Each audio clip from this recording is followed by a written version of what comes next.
Hello everyone, welcome back to Become English Champion YouTube channel. And the story which we are going to read in this video is The Crane and the Crab. तो काफी अच्छी story है. तो इसमें crane क्या होता है? Crane एक पक्षी है जिसको बोलते हैं सारस, और क्रैब बोलते हैं केकड़े को. तो कहानी का नाम है द क्रेन यानी कि सारस एंड और द क्रैब और केकड़ा. तो चलिए इसे रीड करना शुरू करते हैं और अपनी इंग्लिश को इम्प्रूव करते हैं. तो story goes like this. Once upon a time, एक समय की बात है. देयर वॉज मतलब था, कोई था. कौन था? अ ब्यूटीफुल पॉन्ड मतलब एक सुंदर सा तालाब था. पॉन्ड मतलब तालाब, ब्यूटीफुल इज सुंदर. पॉन्ड नाउन है, ब्यूटीफुल एडजेक्टिव है, तो हम अ आर्टिकल का यूज करेंगे. तो एक सुंदर सा तालाब था. डीप मतलब गहराई में. इन द फॉरेस्ट जंगल में मतलब जंगल के बीचों बीच एक सुंदर सा तालाब था. इट वॉज होम, यह घर था. होम मतलब क्या होता है? रहने की जगह. और हम लोग हाउस में रहते हैं इसलिए हाउस को होम बोलते हैं. लेकिन होम पेड़ भी हो सकता है, जंगल भी हो सकता है, पानी भी होम हो सकता है. तो किसी भी क्रिएचर का जो रहने का स्थान है उसी को बोलते हैं होम. तो इट वॉज होम. और इट किसके लिए यूज किया? फॉरेस्ट के लिए. तो वो फॉरेस्ट घर था. किसका? टू मैनी क्रिएचर्स, बहुत सारे जीवों का. जीव जंतु होते हैं क्रिएचर्स, उनका वो घर था. इंक्लूडिंग मतलब जिसमें शामिल थे अ ग्रेसफुल क्रेन मतलब एक सुशोभित या फिर सुंदर सारस क्रेन. एंड और अ क्लेवर यानी कि चतुर क्रैब और एक चतुर केकड़ा. तो यहाँ पर इस सेंटेंस के अंदर हमने दो एडजेक्टिव्स यूज करे. एक है ग्रेसफुल, ग्रेसफुल एडजेक्टिव है, और क्लेवर. ग्रेसफुल इज सुशोभित या सुंदर, और क्लेवर इज चतुर. और यहाँ पे एक वर्ड आया ब्यूटीफुल, ये भी हमारा एडजेक्टिव है. और इसके अलावा बाकी जो है पॉन्ड, ये नाउन है, फॉरेस्ट नाउन है, होम भी नाउन है, क्रिएचर्स नाउन है, और क्रेन यहाँ पे नाउन है, और क्रैब भी नाउन है. और जो डीप है ये एक एडजेक्टिव. तो आगे पढ़ते हैं.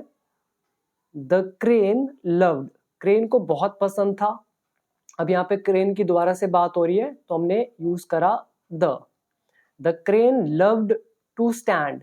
तो क्रेन को बहुत पसंद था. टू स्टैंड खड़ा होना. At the edge of the pond मतलब जो तालाब है उसके किनारे पर. एज मतलब किनारा, ऑफ द पॉन्ड तालाब का. तो उसको बहुत पसंद था तालाब के किनारे पर खड़ा होना. एंड हंट फॉर फिश, और मछलियों का शिकार करना. He would patiently wait. तो ही वुड वेट यानी कि ही यूज्ड टू वेट. तो वो इंतजार किया करता था. पेशेंटली मतलब बड़े धैर्य से. पेशेंटली यहाँ पे एक एडवर्ब है, और ये जो वुड है ये पास्ट एक्शन को बता रहा है जहां पे हम यूज करते हैं यूज्ड टू. तो इसको अच्छे से आप याद कर ले. पहला ये जो वुड है ये यूज्ड टू की जगह हम यूज कर सकते हैं, और पेशेंटली मतलब धैर्य से एक एडवर्ब. तो वो बड़े ही धैर्य से वेट किया करता था फॉर द फिश मछली का, टू स्विम बाय कि वो तैर कर पास में आए. बाय मतलब पास में. और बहुत लोगों को ये पता ही नहीं है, वो सोचते हैं कि बाय का मतलब सिर्फ द्वारा होता है. बहुत बार बताया भी है, प्रेपोजिशन में भी बताया कि बाय का मतलब बगल में होता है और एक बाय द्वारा होता है. तो सिचुएशन के अकॉर्डिंग आप बाय का मतलब समझ सकते हैं. तो आगे लिखा है एंड देन और फिर क्विकली जल्दी से, स्नैच झपट लेता था. स्नैच मतलब छीनना या झपटना. तो वो जल्दी से स्नैच कर लेता था. दैम मतलब मछलियों को, अप मतलब ऊपर. तो झपट कर ऊपर कर देता था उसको, मछलियों को. विद हिज लॉन्ग बीक, अपनी लंबी बीक से. बीक मतलब चोंच. तो यहाँ पे आप याद करें, बीक मतलब चोंच, स्विम बाय मतलब तैर कर पास आना, स्नैच मतलब छीनना, और स्नैच अप मतलब जैसे आपने देखा है सारस कितना लंबी गर्दन टांगे होती है उसकी, बहुत ऊपर होता है, वो लंबा होता है. तो वो एकदम से झपट्टा मार के मछली को ऊपर ले आता है, तो स्नैच अप करता है. पेशेंटली मतलब धैर्य से. एज मतलब किनारा. हंट मतलब शिकार करना, पॉन्ड मतलब तालाब, और बाकी तो मैंने आपको बता ही दिए ऑलमोस्ट। क्रिएचर्स जीव जंतु, इंक्लूडिंग मतलब शामिल होना, और क्रेन सारस, और क्रैब केकड़ा। तो इसके बाद अब क्या हुआ, वो अपनी लंबी चोंच से क्या करता, उनको मछलियों को जो भी तैर कर पास में आती बड़े ही पेशेंटली वेट करता और फिर उनको स्नैच अप कर लेता अपनी लंबी चोंच से। आगे लिखा है द क्रैब, जो केकड़ा है, ऑन द अदर हैंड, दूसरी तरफ, was always scurrying around the pond floor. अब यहाँ पे पॉन्ड फ्लोर मतलब होता है तालाब का फर्श, अराउंड मतलब उसके आसपास, और स्क्रिंग मतलब इधर उधर दौड़ना। तो कह रहे हैं जो केकड़ा था दूसरी तरफ, वो हमेशा दौड़ता रहता अराउंड द पॉन्ड फ्लोर, उस तालाब के फ्लोर के अराउंड। किस लिए दौड़ता रहता, यहाँ पे एक वर्ड है स्कर, स्क्रिंग, ये टेंस के अकॉर्डिंग लगा हुआ है, ये हमारा ऑलवेज वाला है, पिछली स्टोरी में भी आया था, ऑलवेज प्लस जेरेंड। तो स्क्रिंग मतलब इधर उधर दौड़ना। तो वो दौड़ता रहता था पॉन्ड फ्लोर के around, searching for food, food की तलाश करते हुए, एंड अवॉइडिंग, और बचते हुए, किससे, डेंजर, और अवॉइडिंग डेंजर मतलब खतरे से बचते हुए। वन डे, एक दिन the crane spotted the crab, एक दिन सारस ने स्पॉट किया, स्पॉट मतलब क्या होता है, देख लेना, न्यूज़पेपर में बहुत बार आता है, तो स्पॉट मतलब देखना। तो एक दिन सारस ने देख लिया द क्रैब, उस क्रैब को, स्क्रिंग अक्रॉस मतलब इधर उधर दौड़ते हुए, अक्रॉस द पॉन्ड फ्लोर, उस तालाब के फर्श पर, एंड और, हैड एन आइडिया, और उसको एक आइडिया आया, किसको, सारस को। तो यहाँ पे आप याद कर सकते हैं स्पोर्ट, और बाकी आई थिंक सिंपल है। और ये एक वर्ब है हैव एन आइडिया, मतलब एक आइडिया आना, और ये पास्ट इंडेफिनिट है, इसलिए हैव का क्या हो गया, सेकंड फॉर्म हैड। तो आइडिया उसको आया, अब उसने क्या किया, he called out to the crab, उसने क्रैब को पुकारा। कॉल आउट मतलब होता है पुकारना, तो उसने क्रैब को पुकारा, केकड़े को पुकारा, और क्या बोला, अब ये डबल इन्वर्टेड कॉमास में है, यहां से लेकर यहां तक, ये उसके exact words, hello there my friend, कह रहे हैं hello my friend, would you like to take a ride, क्या तुम सवारी करना चाहोगे, टेक अ राइड मतलब सवारी करना, ऑन माई बैक, मेरी पीठ पर, एंड सी द वर्ल्ड, और संसार को देखना चाहोगे, फ्रॉम अप हाई, ऊपर से। तो ये किसने कहा, सारस ने। तो ये केकड़े को ऑफर दिया उसने। तो ये हमारा वुड लाइक टू का लेसन। और बहुत सारे लोग जिनको नहीं पता, आप मेरा इंग्लिश कोर्स ज्वाइन कर सकते हैं, जिसमें मैंने पूरी इंग्लिश को सिखाया है, बिल्कुल स्टेप बाय स्टेप, और बहुत सारे एग्जाम्पल्स हैं, बहुत सारे स्ट्रक्चर्स हैं। तो 600 प्लस वीडियोज है, आप मेरे कोर्स से पूरी इंग्लिश सीख सकते हैं। तो सबको रिकमेंड करूंगा कि आप जरूर और जरूर मेरे कोर्स को ज्वाइन करें। इसके लिए become English champion app download करें, नीचे मिल जाएगा आपको लिंक, या फिर प्ले स्टोर से डाउनलोड कर सकते हैं, और उसमें मेरा 1 ईयर का कोर्स आप ज्वाइन डेफिनेटली करें। तो 1 ईयर का प्राइस है जस्ट 799, बहुत ही अफोर्डेबल प्राइस है, बहुत कम प्राइस है। तो इतना कुछ सीखने में आपके हजारों रुपए लगेंगे, बट आप यहाँ पे 799 में सीख सकते हैं। तो आगे अब क्या हुआ, इसके बाद उसने उसको ऑफर दिया कि क्या तुम सवारी करना चाहोगे मेरे पीठ पर, और ऊपर से संसार को देखना चाहोगे। द क्रैब वॉज स्केप्टिकल, जो क्रैब था वो स्केप्टिकल था, मतलब डाउटफुल था, वो दुविधा में था। स्केप्टिकल मतलब अच्छा वर्ड है, ये एसएससी लेवल में आ जाता है, आइल्स में भी आता है, कई जगह आता है, सिंपली आप यूज कर सकते हो। स्केप्टिकल, इसका मतलब डाउटफुल, एक डाउट, असमंजस की स्थिति में, प्रॉब्लम की स्थिति में, या फिर आप डिसीजन नहीं ले पा रहे हो, तो स्केप्टिकल। क्रैब केकड़ा स्केप्टिकल था एट फर्स्ट, पहले तो, बट लेकिन, the crane was very persuasive, लेकिन जो सारस था वो बहुत ही परसुएसिव था। परसुएसिव कौन होता है, जो किसी को कन्विंस कर ले, कन्विंस करना मतलब राजी कर लेना। तो क्रेन क्या था, परसुएसिव था। तो ये भी वर्ड काफी अच्छा है, परसुएसिव, किसी को राजी कर लेना, या कन्विंसिंग, जो किसी को कन्विंस कर ले उसको बोलते हैं परसुएसिव। इवेंचुअली, इवेंचुअली मतलब फलतः, एज अ रिजल्ट ऑफ, या कॉन्सिक्वेंटली, अब उसका रिजल्ट क्या हुआ, उसने, वो परसुएसिव था, वो तो बना लेगा उसको। फिर फलतः क्या हुआ, द क्रैब, जो केकड़ा था, अग्रीड, वो सहमत हो गया, टू टेक अ राइड, सवारी करने के लिए, on the crane's back, crane के पीठ पर। As the crane flew higher and higher, जैसे ही, एज मतलब जैसे ही, द क्रेन फ्लू, वो सारस उड़ा, हायर एंड हायर, और ऊपर और ऊपर, इनटू द स्काई, आकाश में। तो जैसे ही वो उड़ा तो क्या हुआ, द क्रैब फेल्ट एक्सिलरेटेड, मतलब वो जो क्रैब था उसको महसूस हुआ, मतलब बहुत हैप्पीनेस महसूस हुई। तो एक्सिलरेटेड क्या होता है, ग्लैड, वेरी हैप्पी, मतलब बहुत खुश। तो वो बहुत खुश हुआ, तो पूरा मतलब हुआ, जैसे ही वो क्रेन ऊंचा और ऊंचा उड़ता गया आकाश में, तो क्रैब को बहुत ही अच्छा महसूस हुआ। तो यहाँ पे ये वर्ड आप याद करें, एक्सिलरेटेड मतलब बहुत खुश, और आई थिंक इवेंचुअली आपको याद करना चाहिए फलतः, मतलब एज अ रिजल्ट। और बाकी सिंपल है, आगे पढ़ते हैं।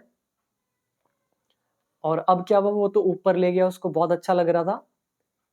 He had never been so high up before, before is पहले, high up मतलब इतना ऊपर, so high up मतलब इतना ऊपर, और he had never been, अब वो कभी इतना ऊपर नहीं गया था।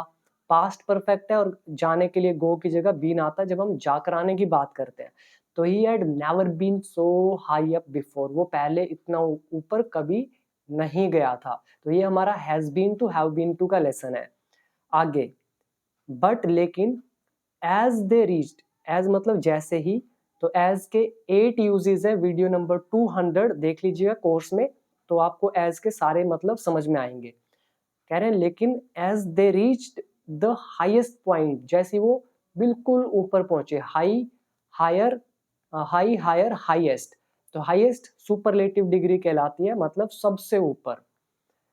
तो जैसे ही वे सबसे हाईएस्ट पॉइंट पर पहुंचे इन देयर फ्लाइट, मतलब उनकी जर्नी में, द क्रेन सडनली टर्न्ड, जो क्रेन था उसने टर्न की, अचानक से सडनली, तो उसने टर्न की मतलब मोड़ दिया हिज हेड, अपना सिर, एंड ओपन्ड, और खोली हिज बीक वाइड, अपनी चोंच को बड़े ही वाइड खोला, वाइड मतलब चौड़ा। तो वो तो उड़ रहे थे, जब वो सबसे ऊंचे पहुंच गए तो क्रेन ने, सारस ने क्या किया, अचानक से अपने सिर को मोड़ा और अपनी चोंच को उसको खाने के लिए ओपन किया। रेडी, रेडी था टू डिवोर, डिवोर मतलब होता है खा जाना, निगल जाना। तो उसको निगलने के लिए तैयार था, खाने के लिए, किसको, द क्रैब, क्रैब को। तो यहाँ पे अगेन एक बहुत अच्छा वर्ड आया है, डिवोर, डिवोर मतलब खा जाना। और हम कई बार बोलते हैं मैं तुझे खा थोड़ी रहा हूँ, तो आप बोल सकते हैं I am not devouring you.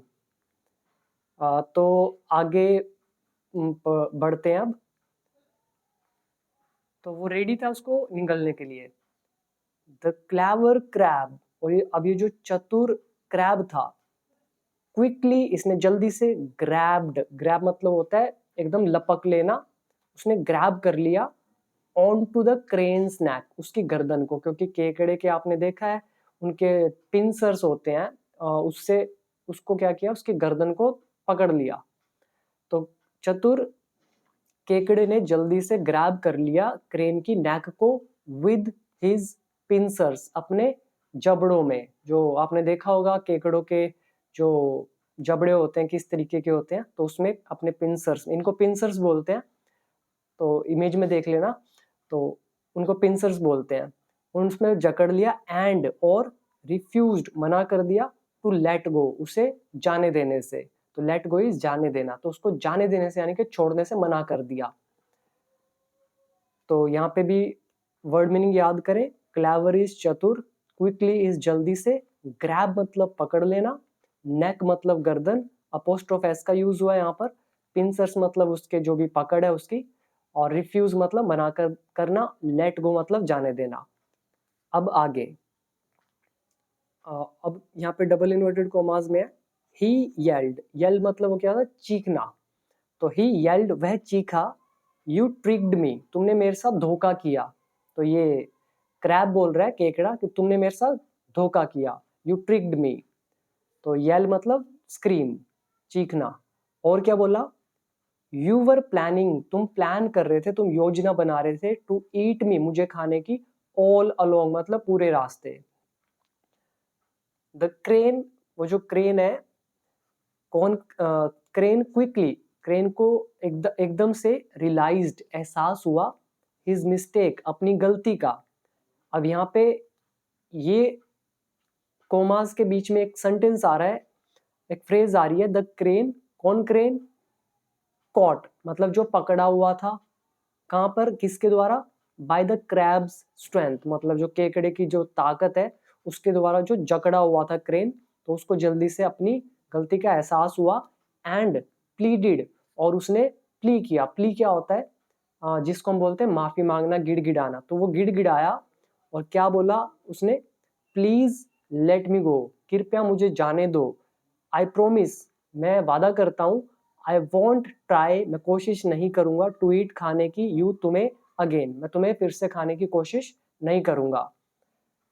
The crab considered, जो क्रैब था उसने विचार किया, कंसीडर मतलब होता है समझना, मानना, विचार करना, तो क्रैब ने, केकड़े ने विचार किया, द क्रेन्स वर्ड्स, उसके शब्दों का मतलब उसकी बात पर विचार किया, क्रेन की बात पर, एंड इवेंचुअली, और फलतः, अग्रीड मतलब सहमत हो गया, टू लेट हिम गो, उसको जाने देने के लिए। फ्रॉम दैट डे फॉरवर्ड मतलब उस दिन से, उस दिन के आगे मतलब उस दिन से, द क्रेन एंड, वो जो सारस है, और द क्रैब, और जो क्रैब है, बिकेम अनलाइकली फ्रेंड्स, वे अनलाइकली फ्रेंड्स बन गए। अब लाइकली मतलब संभावना, जिसे आपको लगता है कि हाँ इनकी दोस्ती तो हो ही सकती है, और अनलाइकली मतलब जिनका आपको उम्मीद ही नहीं था कि इनकी दोस्ती हो सकती है, तो वो ऐसे दोस्त बन गए जिसकी आपको कभी उम्मीद ही नहीं थी कि वो ऐसे दोस्त भी बन सकते हैं। आगे लिखा है, द क्रेन लर्नड, जो क्रेन था उसने सीखा, टू एप्रिशिएट, तारीफ करना सीखा, किस, उसने तारीफ करना सीखा किसकी, द क्रैब्स क्लेवरनेस, जो केकड़े की चतुराई है, क्लेवरनेस एक नाउन है जिसका मतलब होता है चतुराई, तो क्रैब की चतुराई को एप्रिशिएट करना उसने सीखा, एंड रिसोर्सफुलनेस, और जिसको आप हिंदी में बोलते हैं कुशलता, तो उसकी जो कुशलता है और जो क्लेवरनेस है क्रैब की, उसको अप्रिशिएट करना उसने सीखा, एंड, और द क्रैब, और जो केकड़ा था, लर्नड उसने सीखा, टू ट्रस्ट विश्वास करना, द क्रेन्स वर्ड, सारस के शब्दों को, यानी कि सारस की बातों पर विश्वास करना उसने सीखा। तो दोनों ने क्या क्या सीखा, क्रेन ने सीखा क्रैब की चतुराई और कुशलता की तारीफ करना, और क्रैब ने सीखा, क्रेन ने तो ये सीखा और क्रैब ने सीखा, और जो सारस है उसकी बातों पर ट्रस्ट करना। एंड सो, और फिर, the crane and the crab continue to live, मतलब फिर वे जारी रखा उन्होंने जीना, पीसफुली बड़े शांति से, बाय द पॉन्ड तालाब के किनारे, ईच रिस्पेक्टिंग मतलब प्रत्येक रिस्पेक्ट करते हुए, the others strengths and weaknesses, एक दूसरे की स्ट्रेंथ्स और वीकनेसेस की तारीफ करते हुए, तो each respecting the other strengths and weaknesses, एक दूसरे की जो भी वीकनेसेस थी, स्ट्रेंथ्स थी, उनको तारीफ करते हुए, उनका रिस्पेक्ट करते हुए, आदर करते हुए, उन्होंने अपना जो लाइफ था पीसफुली कंटिन्यू रखा, और तालाब के किनारे।